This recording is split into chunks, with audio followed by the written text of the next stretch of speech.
I'm going to ask you some specific questions. Can you answer them, please? Yes. Okay. So do you remember, since Dr. Luck's not there, is he? He had to work with the patient real quick. Okay. So do you remember real quickly, he went to a meeting. Do you remember the story of how it went? Yes. Actually, I've been going with him to the meetings. Okay. Tell me what happened. So the last meeting we had was with a lawyer down the street, and it actually went pretty well. He actually deals in crypto. Okay, so let me stop you. Hey, what's your name? Cheapo. What is it? Cheapo. Cheapo. Yes. Okay, I'm going to ask you some specific questions. Don't just run on, okay? Okay. Okay, so this attorney was on your list, right? Yes. Was it a C, B, or A attorney? It was a C attorney. And had you ever met him before? No. Okay, so exactly who we like to target. So you started with the press release, right? Yes. Did you actually, when you gave him the advertisement, was it through the mail or did you show up and hand it to him? I sent two press releases, and then I showed up with the advertisement. Okay, very good. And then you said the headline, right? You said we have Yes. this story, okay? And when you said that, how did they respond when you handed it to them? They were intrigued, and then that's when we set the meeting, and that was last week. Okay, and you actually set the meeting when you handed them the advertisement before they even watched the video, is that right? Yes. Okay, now, I don't recommend doing that. Now, do you know why? No. Well, where are their defenses and their defenses, resistance, confidence, and trust, and awareness and desire if they have not even watched the video? They would probably be more defensive. More defensive, yeah. So you're setting yourself up to lose by doing that, aren't you? Yeah, true. Okay, so I do not recommend trying to set that meeting when you drop off that advertisement. Was there a reason that you did that? The only reason was because he was only a mile away from us. Well, what's that have to do with setting the meeting when you dropped off the advertisement? Because they were really interested about us because they never heard of us, especially since we just lived a mile. So that's how the meeting. Who initiated to go to the meeting? Did Dr. Luck and you, or did they say, well, let's meet? They did. Okay. All right. Very good. Then that's fine, right? If they initiate a meeting and without even having said that, then it's okay to do the meeting. But I'm just saying, you are setting yourself up for failure by trying to go to the meeting before they watch that video. Do you understand this? Yeah, I understand that. Okay, so be careful now. Now, so you set up the meeting. Now, did you make sure they watched the video before the meeting? Yes, we did. Okay, so did you call back the day before? Did you schedule the meeting within 1 or 2 weeks? I set it for 1 week. Okay, great. And did you call the day before to confirm the meeting? Yes, we did. Okay, great. And then did you ask if they watched the video? Yes, we did ask them if they watched the video after. And what did they say? They said it was very informative, and that's when we showed them the presentation. Wait a minute. You're way ahead of me, so I need you to stick with me, okay? Okay. Okay. Now, did you call back for that meeting and ask them, or did you show up and ask them if they watched that video? I called the day before the meeting. Okay. And you asked them if they watched the video the day before, right? Yes, correct. Okay. Did they say anything on the phone about the video? Not until we met. Okay, fine. Okay, stick with me here. So he's totally willing to meet with you. Now, do you understand that video is vital in the sales process? Yes, I do. Okay, good. All right, so you go to the meeting. Let's go ahead and talk about how that went. Now, was it just you and Dr. Luck or anybody else? It was just me and Dr. Luck. Okay, now tell me the end result, and then I want to walk through the steps of the meeting, okay? Okay. Okay, how many referrals did you get on the spot? We got one. One that on was the it. That was sent this week. Okay. All right. Now, I'm going to go through the steps with you, and I want to see what you did and didn't do so you can increase your skill level, okay? Okay. Okay. Did you bring the props? Yes, we did. Okay. Did you bring the AMA guides? Yes, we did. Did you bring a sample narrative or a sample report? Yes, we did. We did bring that as well. Okay. Did you bring a sample X-ray? A sample X-ray? No, we didn't bring a sample X-ray. Okay. Can you see how important visuals are? Yeah. Do you think you might want to do that next time? Yeah, definitely. The only close to a sample X-ray was like the AMA. No. We want an X-ray. Get a normal X-ray, flexion extension view, and then make sure you have a abnormal translation view, and you want to show normal versus abnormal, and you want to show it on an X-ray. Now, why do you want to? Now, why do you more realistic? Yeah, well, 55% of communication is visual, number one, right? Right. And if you show an X-ray, how real is that now, as opposed to you just talking? It grabs the attention much more. Do you understand, as a chiropractor, you have crap for credibility? Yes, I do. You cannot base anything on you. It has to be based on third-party trust factors. Do you understand this? Yes, I do. Okay. So how important is it to show those X-rays that they're seeing real X-rays as opposed to your opinion verbally? I see it as a benefit. I definitely see it as a benefit. Can we enhance our presentation next time? Yes, we can. The next one, did you bring the picture of the collagen, the torn collagen? No, we did not. Okay. All right. You think that visual might be helpful when they see an electron microscope of torn collagen? Yes, it would be. Yes. Is that called high third-party trust visual? Yes. Okay. Are these things important? High third-party trust visuals? Yes, they are. Yes, they are. Okay, so we could do a little better there. Now, let's go into the presentation. So did you do it or did Dr. Luck? Dr. Luck did it. I took notes on how they would react. Okay, so did Dr. Luck do a quick outline of the video presentation? Yes, he did. And how did they respond to that? What did they say? Anything? They liked that because we also printed out an outline so they could see the steps that we were taking as well. Okay, and can you see how important it is that you hand them an outline and not go just by words? Yes. Okay, so when you gave them the outline and you walked through the outline, can you remember anything that they said, good or bad, or questions they had about that outline? The thing that I do remember is that they had no idea about AOMSI. And how many times have I told you that? Personal injury attorneys who've been in practice 10, 20, and 30 years have never even heard of AOMSI. How many times have I said that? A lot. You said that a lot. Okay, and is that a good thing or a bad thing for you, the chiropractor? Good thing. And why is it a damn good thing? Because it is our leverage when it comes to talking to them. It's not only your leverage, meaning you're the expert versus an orthopedist. What's the other reasons? It also benefits the case.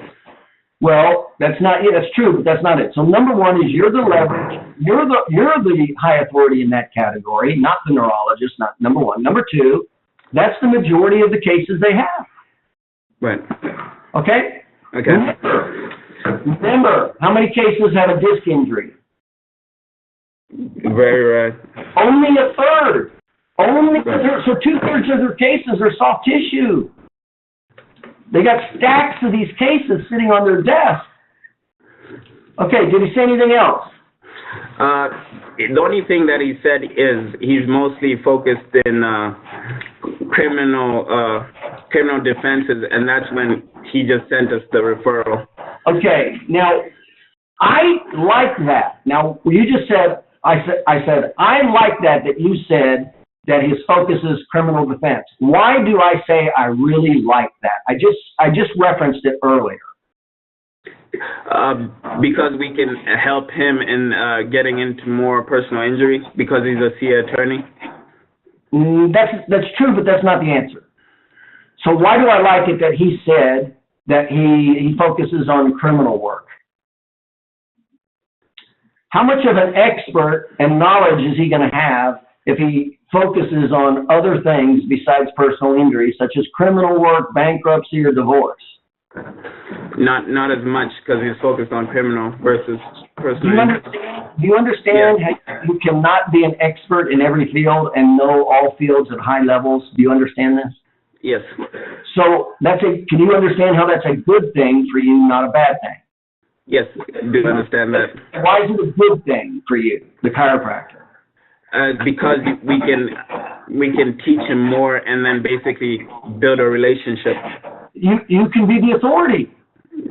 Correct. That's exactly right. You're now the authority. That fast, just because you went to a C attorney who's doing criminal work, okay? Okay. Do you see how fast, and by the way, did you not see that in the presentation? How quickly you were able to take control of that presentation and educate him? Yes. That's because he's not an expert in personal injury. See, that's why this is what I keep talking about. Now, what else? You go through the outline. Anything else about the outline, did he say? No, he would, from his understanding, he knew most of it because he used to work at an A firm, but otherwise, okay. Let's go to the financial worksheet. Did Dr. Luck convert and go through the financial claims worksheet? Yes, he did.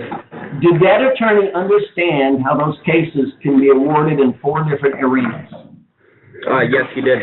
Okay, the reason I ask is most attorneys do not know that. They only know of medicals, maybe, or need for future care. They typically do not know all 4 categories.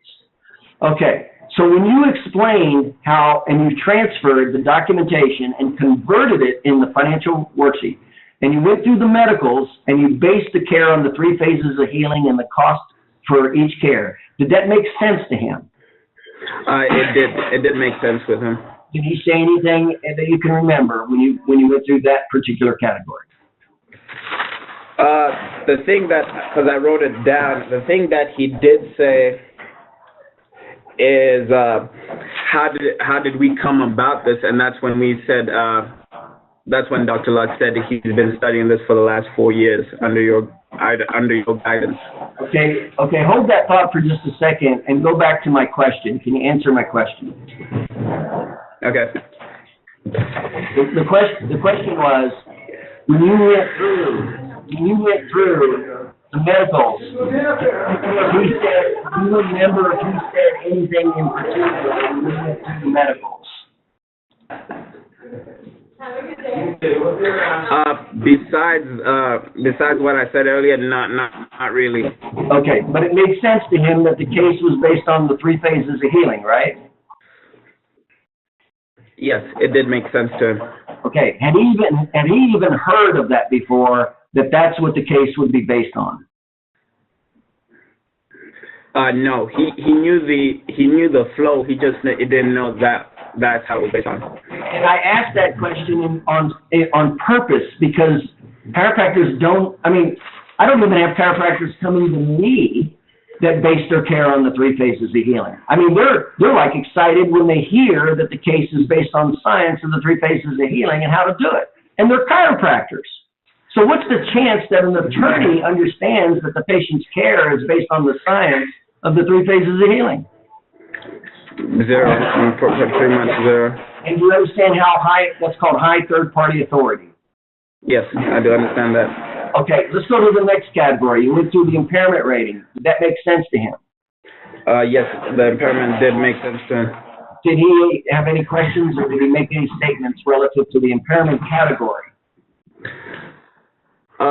He did. He was just listening. He didn't really comment till the end of the presentation. That's when. Now, is that a good thing or a bad thing that he didn't comment until the end of the presentation? It was a bad thing, but then it's a mixed bag because I'll say that because since he said he used to work at an A attorney and now he runs his own. And let me stop you. Based on what I teach you about presentations, is it a good thing or bad thing when the people you are presenting to don't say anything until the end? It's a good thing. No, that's a damn bad thing. That's very bad. How do you know if they're with you? How do you know if they're with you? And then you cover too much material, and it's too big of a paradigm shift at the end, and now it's too late. When you're doing a presentation, you always go for micro agreements. Micro agreements. If you get micro agreements all the way through, can they deny you at the end? No. But what happens if you don't get micro agreements with each of those categories and they don't say anything? What can they do to you at the end now? Yeah, they can disagree on quite a lot of things. Much? That's my next question. And how much can they question or disagree with you on? A lot, right? A lot, yes. Okay, and how hard is it now to overcome that?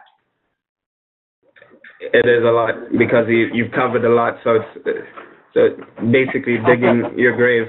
That's exactly right, and that's why I say you do not want to do that, because when you cover too much and they're not in agreement with you, that's the number one reason that they will jump and go into avoidance and denial.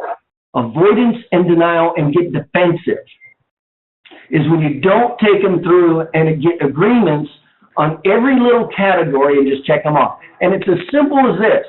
Does that make sense? Does that make sense? That's all you have to say. Does that make sense? Okay. And I'm listening for the response, because if they're confused, I can't move on, can I? No, you can't. Okay, and so every time you cover one of those subjects, you just always turn around and go, does that make sense? And that tells you, and then you read it. He'll either ask a question, or he'll go, yeah, or he'll look confused. But can you see why you cannot go through all those categories and him not be with you until the end? Yeah, I do see that. You're asking to get your butt kicked. Do you understand this? Yes, I do. Don't do that again. That's amazing. What am I doing with you right now? Yeah, you're going through the steps one step at a time. I mean, how detailed am I? And then I'm listening to your responses to see if you're with me, not with me, or you're confused. I mean, how am I doing this to you? Or am I just talking at you and then waiting to the end to see what you have to say? No, you're talking with me. Okay. See, this tells me I'm reading you. I'm saying, are you with me? Are you not with me? And by the way, you went off topic on me several times, and I brought you back, didn't I? Yes, you did. Okay. See, I can do that because I was checking you off. So when I checked you off, we were off topic, I brought you back. I would not have been able to do that if I didn't say anything all the way through. Do you understand this? Yes, I do. Okay. Now, did they say anything about the impairment category of the award? Yes, they did. So he did say that he did know that, and we also said we can email him more information. No, you don't want to do that. No, that should have been nailed down and over. Why do you want to drag the sales process on and not get to yes? Why do you want to do that? You don't. The answer is you don't. Okay. How should you have nailed it and finalized it right there and then? Done. How? By just fully explaining everything right there. No, you should have flipped open the AMA guides and pointed to it. Yeah, Dr. Luck did explain the AMA guides at the end and went through each step. When you went through the impairment, you flip the AMA guides open, point right to the category. You should have highlighted it. Mm-hmm. The page should have already been earmarked. It should have been highlighted in yellow, what you were trying to get their eyes to go to. Now, once I open the AMA guides and show them that, do I now have to go back and get more material later? By the way, can you shut the doors? There's a lot of noise in the background. Okay.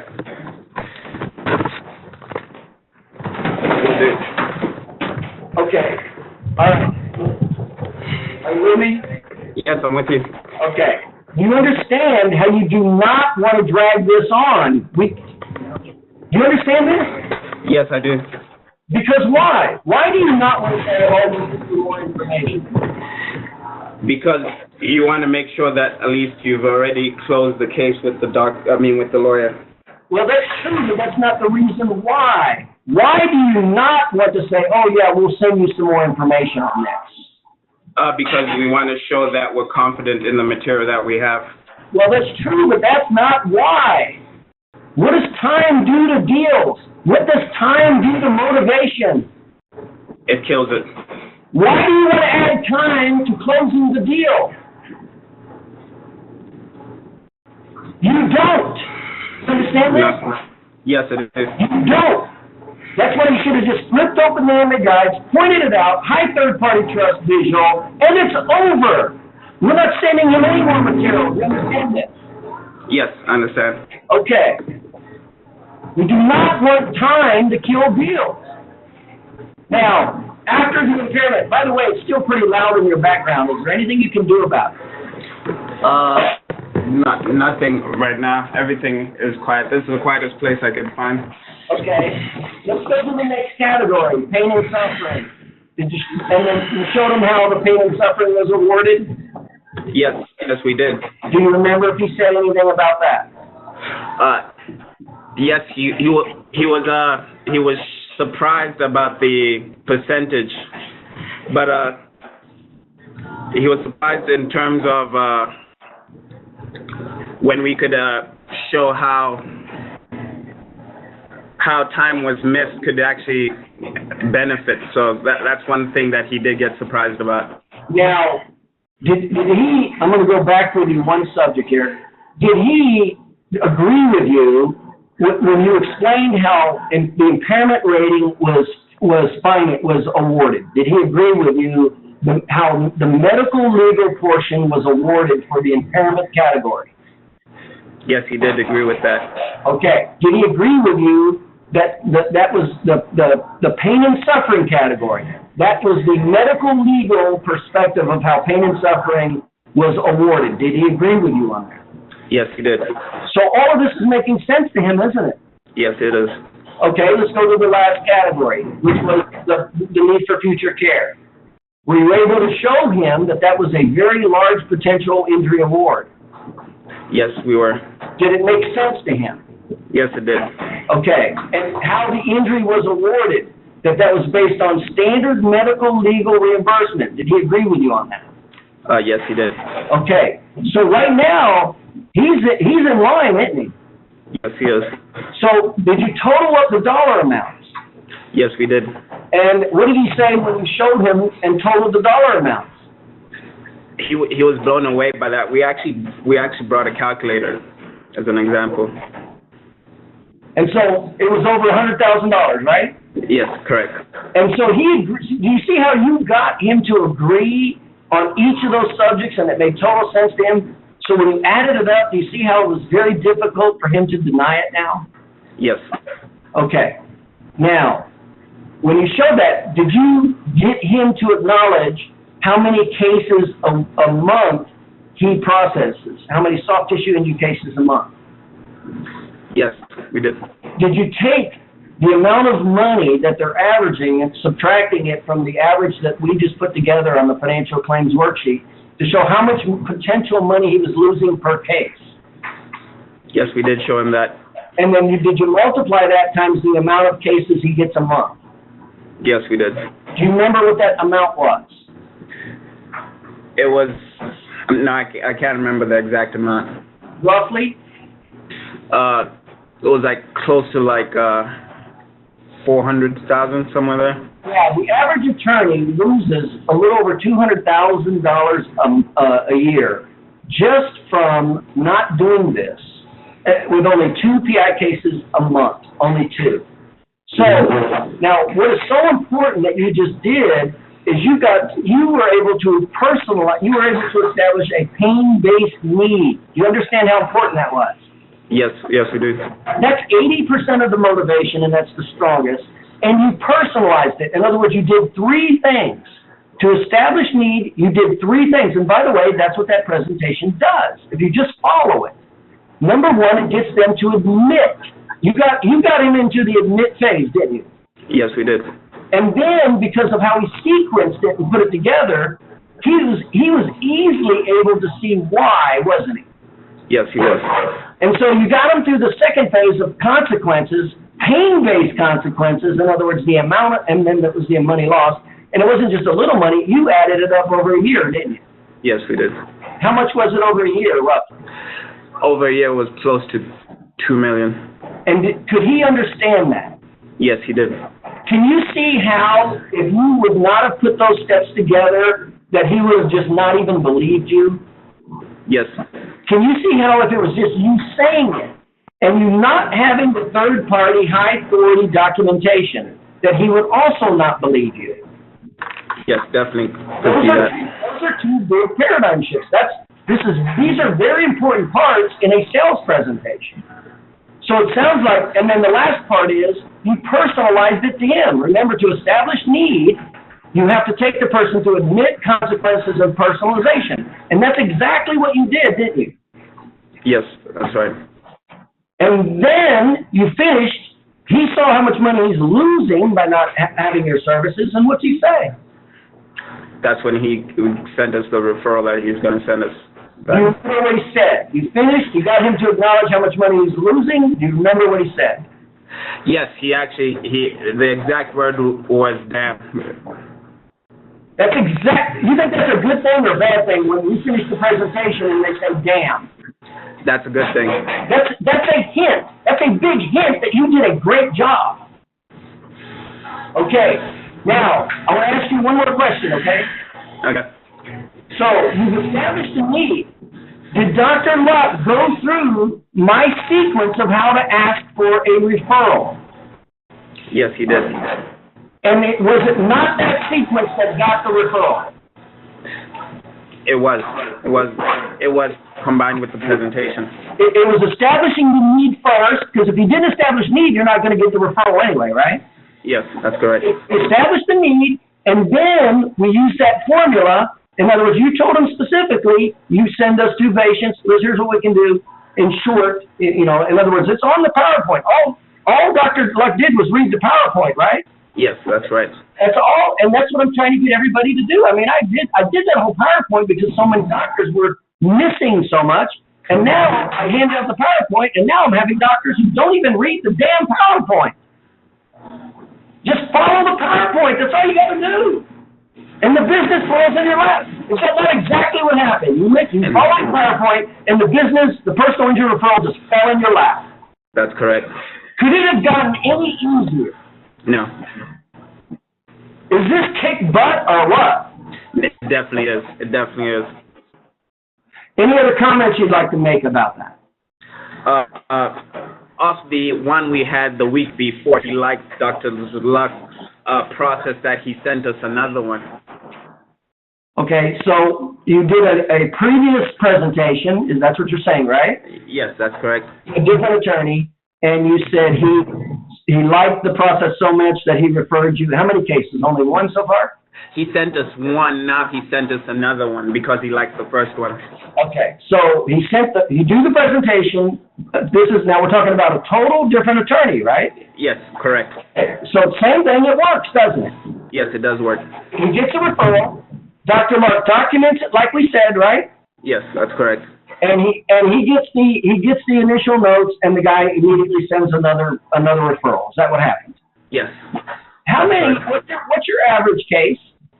The average case right now, we're looking at getting close to 1 to 2 a week. No, your case average dollar amount. Oh, it's 6,000. 6,000. Yes. Okay, and what state are you in? Colorado. Okay, $6,000. That's not bad, right? So you made $18,000 in 2 presentations, didn't you? Yes. So you've already gone over $200,000 a year in less than 30 days in personal injury, haven't you? Yes. Is there anything in chiropractic that you've seen that has this kind of an effect? No, not at all. And how much money did it take to increase your business over $200,000? How much money did you have to spend in your marketing to get that business? Pretty much nothing. a couple stamps and an envelope, right? Yes, that's right. So it was just knowledge and doing a PowerPoint presentation, right? Yes, that's correct. So it cost like almost nothing. Would you say it cost less than $10 for your envelopes and stamps? Yes, that's right. Yeah, less than $10, and now you're on your way to over $200,000 a year. How's that for a return on investment? It's pretty damn amazing.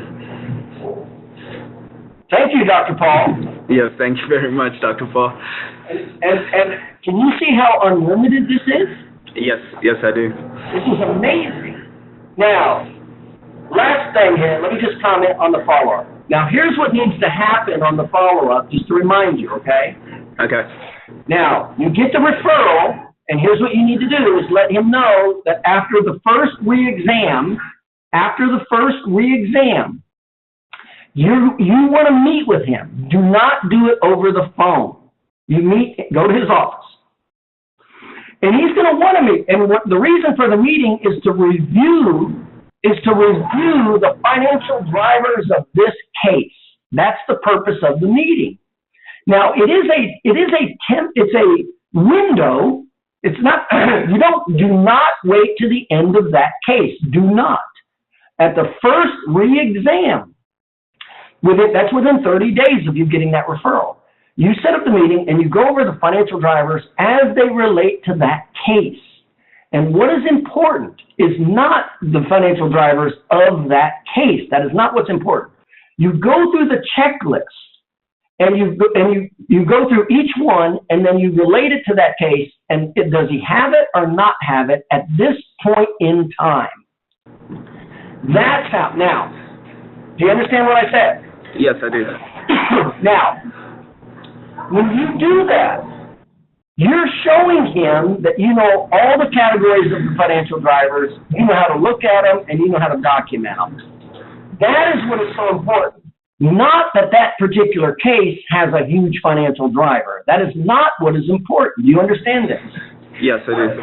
And that reinforces that you know how to systematically evaluate this case and document it accordingly. That's what is so important to that. And why is it so important at that time? That's when he's going to listen to you the most. That is when you totally own that attorney. At that point is when he stops asking you for patients to get referrals, and that's when he stops asking you to cut your bills. Do you understand that? Yes, I understand that. And then the last piece of the puzzle is you cannot go on and not talk to him anymore and expect referrals, right? Right. Okay, so the last piece of this puzzle is you just document everything like we said, and you're fine, even if the person has lower financial drivers, no big deal. It's what's important is that he understands that you know the process of documentation. Now, the last piece of this puzzle is they should now go into an autoresponder. That's the autoresponder that regularly stays in front of them. It's just a video through an email. And it very specifically, it's like a video newsletter, but we don't like to call it a newsletter. It's like the personal injury 90-second tip. Injury claim 90-second tip. And so what we do is we identify a common problem, and these are only one subjects. They're very linear. You identify a common problem, a common solution. That's how it's always done. So it's benefit, common problem, solution. And that goes out to them at least every 2 weeks, minimum every 2 weeks. You can do it once a week, but every 2 weeks minimum.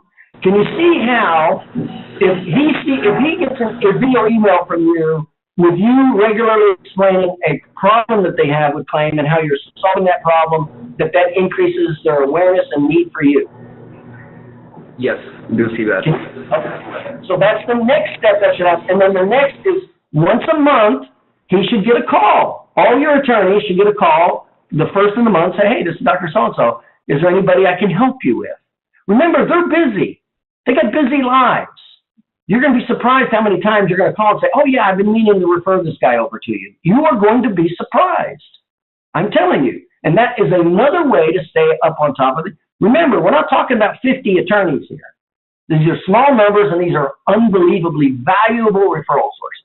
So that's the second thing you need to do to stay on top of this, right? Okay, right. And then the third thing you need to do is you need to, every quarter, every 3 months, no more than 4 months, is you need to do a happy hour for all your attorneys who are referring. You do a free happy hour Thursday after work. You get a local restaurant with its own little room. You pay for the appetizers and two drinks. It's free for them.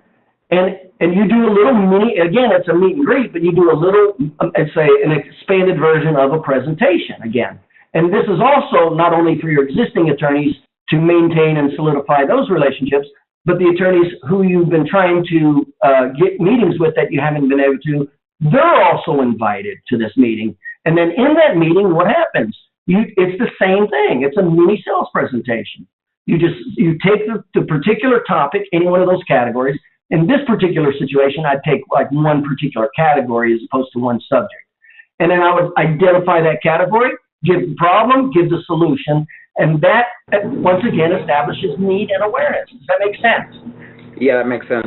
So can you see if you just did those three things, your referrals are going to continue to pour in? Can you see that? Yes. Okay. Any comments? Yeah, definitely see that. Okay. Any comments about anything you said? The only thing is it possible if you can send us the autoresponder? Yeah. Any comments about what we just talked about? Anything else? No. I was just writing it all down. Okay. Now, do you see how that easy? Do you see how easy it was to get those referrals if you just followed my plan? Yes. Yes, I did. Okay. All right. Would anybody? Let me leave him open. Any of you guys have questions for him? Hit your red button. Do you have any questions for him and what happened? And this is, if you guys aren't doing this, this is what you're missing out on. Hit your red button. If you want to ask him a question, hit your red button. Doc, this is Cole. Okay, go ahead. I was just, I have a question. Who do you hand, when you personally deliver that advertisement, who do you hand that to? I would assume it's the attorney, preferably. Okay, that's a good, fair question. So when you want to deliver the advertisement, we want to hand it to them, not put it in the mail. And we prefer that you have your marketing assistant do it. And then we want to ask for the attorney. So what she would do is introduce herself and who she represents. I'm Mary with so-and-so's chiropractic office. And then she says the headline. Dr. So-and-so created a video for personal injury attorneys that does this. I'd like to give it to the attorney. Is he available? That is exactly what it sounds like. You prefer to ask for first and hand it to the attorney. That's what you prefer. That's not, now, with C attorneys, you'll get there. If they're there, they'll come up. I mean, a lot of times they'll open the door. That's what's great, also great about C attorneys. They're easy to access. So that is exactly what you want to preferably hand it to the attorney. If the attorney's not there, then just hand it and leave it with the assistant, letting them know that you're going to follow up in 2 days. Does that make sense, Cole? Yes, that does make sense. Thank you. That's it. Now, Dr. Luck's assistant there, do you remember what he said when he dropped off the advertisement? Dr. Luck? Yes. Go ahead and say what he said. He basically said, "Oh, I didn't know this. Can we set up a meeting?" And I didn't know that there was somebody who dealt in just personal injury. First of all. Good. Okay. All right. Very good. Any other questions for Dr. Luck's associate there? Hit your red button. This is exactly how it works, guys. This is how easy it is. And some of you guys have been waiting a year to increase your income $100,000 or $200,000. Anybody else? Ask Dr. Luck's assistant any questions about how it went. One last thing. Dr. Luck's assistant, what was your name again? Chipo. Chipo. Yes. You've probably tried to talk to attorneys in the past for referrals, right? Yes, that's right. Did it work anywhere near like this? No. Not at all. Were you surprised at how easy it was to get those referrals? Very surprised. The first time, were you just shocked that on the spot they gave you a referral? Yes, I was. And can you now see how easy it is to get referrals from these guys? Yes, I do see that. In fact, we had another meeting on Thursday that the lawyer actually said, I want you guys to partner up with my marketing. There you go. And by the way, this is very common that the attorneys start asking you guys to be expert witnesses for their other cases because they do not have doctors that can put this together like you are learning, and you know how. And that's how you dominate the business. That is how you dominate it. Okay. Anything else you'd like to add? No, that's it. Okay. Hey, great job. You guys are headed into overdrive now, aren't you? Yes. I mean, we actually have one in an hour. Yeah. Okay. I mean, once you saw how this works, there's like no stopping you now, is there? Yes, that is right. Is this like raking money off the sidewalk? Yes, it is. That's exactly. All you got to do is do what? You got to get out of your house, pick up the rake. You got to get out of your office and pick up the rake and start raking the money in. Correct. Okay. All right, very good. So that's another doctor that's gone over $100,000, in this case over $200,000, in less than 30 days.